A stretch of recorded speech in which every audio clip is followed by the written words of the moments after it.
Sa CCTV footage na ito, kuha pasado alas 6 ng gabi, nito lang December 31 sa Sampaloc sa Manila, makikita ang batang itago natin sa pangalang Lester na may pinulot.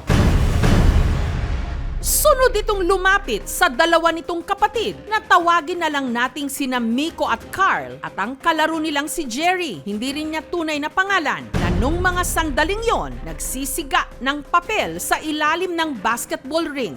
Ang napulot ni Lester, inilaglag niya sa siga. Ang problema, ang kanyang inilaglag, isa palang hindi sumabog na paputok.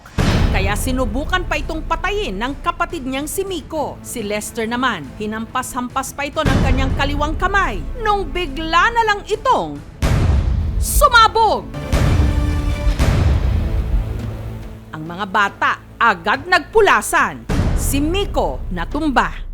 Pero ang pinakanapuruhan, si Lester na nagtamo ng malaking sugat sa kanyang kaliwang kamay.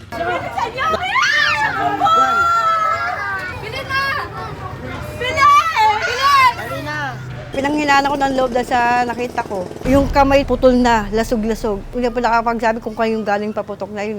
May nahanap ang aming team na CCTV footage kung saan makikita ang mga tagpo bago pa napulot ng mga bata ang paputok. Sino sila at meron ba silang pananagutan sa sinapit ng mga bata?